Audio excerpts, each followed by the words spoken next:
Today we are going to begin painting our optical illusion artwork.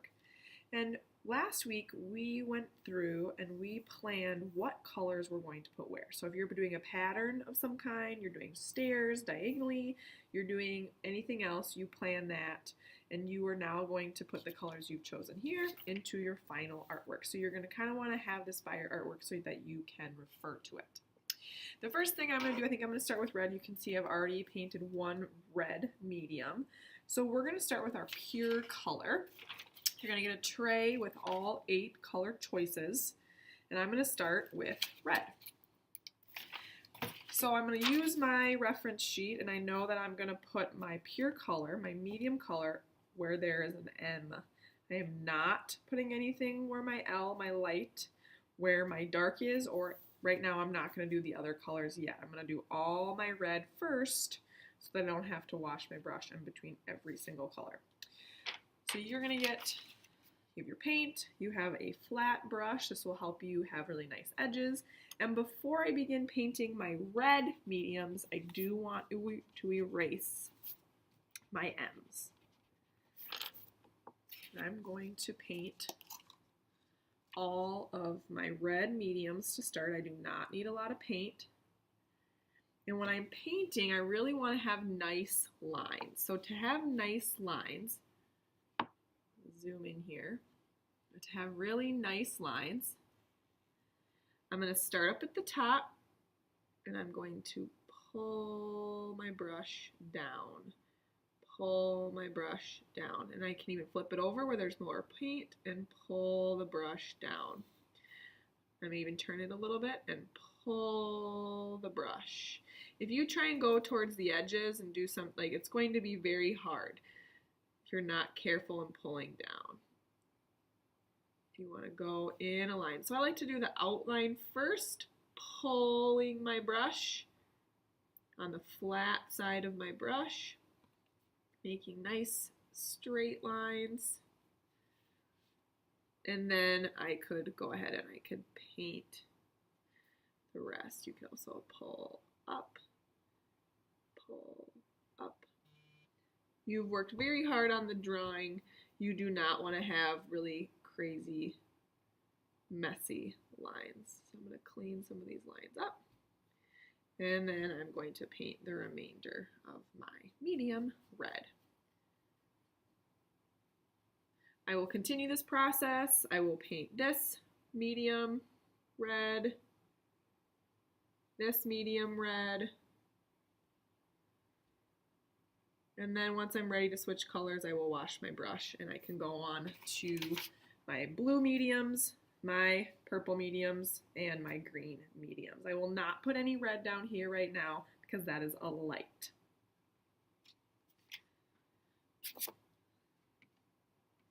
You will keep going until your artwork has all the mediums. Now that you have your mediums, you are ready to add the lights. We're going to do our tints. So when we have our tints, you're going to be using white. You are going to add white to each color. So I'm going to go ahead and I'm going to do my reds. So before I begin that, I am going to erase my L's. I will be doing this corner here.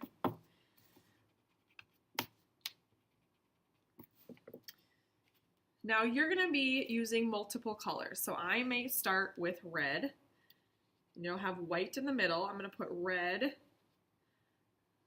So I'm putting a glob of red. Depending on how many squares or how many cubes you're doing, you may want a lot of red paint. You may want a little red paint. And then I'm going to go ahead and I'm going to grab a little bit of that white and I'm going to mix it in, making a tint.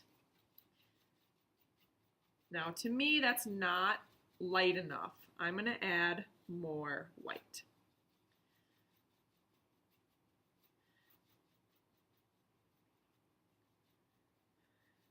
And then it's up to you to decide if you want more white, if you want more.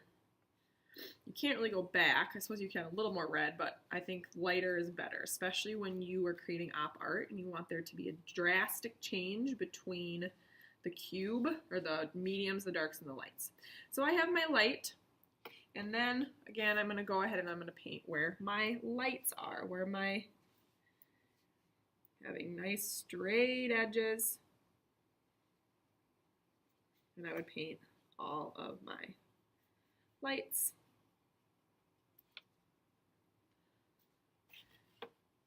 Paint all of my lights. Now I think I could have made it a little bit lighter even. Added a little bit more white. Going nice and slow. If there's a point where it doesn't, you really want it to match up. So if there's a point where it doesn't, then you need to fill in with your light, or maybe even with your pure color, but you don't want any gaps in between your cubes. You would keep going. I would do my light reds, my light blues, my light purples, my light greens, until it looks like this. Now we are ready for our darks. This is when they're really going to start to pop and look like cubes. So for your darks, you need black, and black goes a very long way. So I'm going to grab my red again. And you may have a red pile here, you may have a blue pile here, you may have a green pile here. Washing your brush in between. And then I'm going to grab, so for white you needed to add quite a bit of white, but now I'm going to start with just a little black, as black goes a pretty long way. It starts to look a little bit more like maroon. I may add a teeny bit more black. And I'm going to go ahead and I'm going to paint my darks. However, before that, I need to erase. Oh, there's my eraser. I need to erase my darks.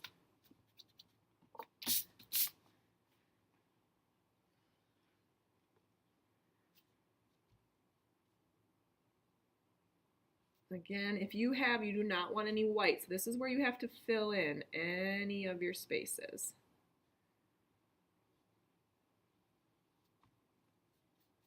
And I would keep going, and I would fill in all my red darks, all of my blue darks, making sure I wash my brush very well in between.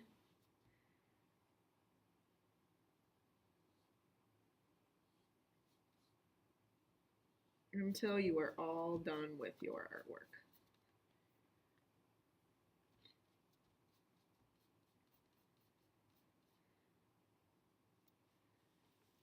And this would be the same red dark.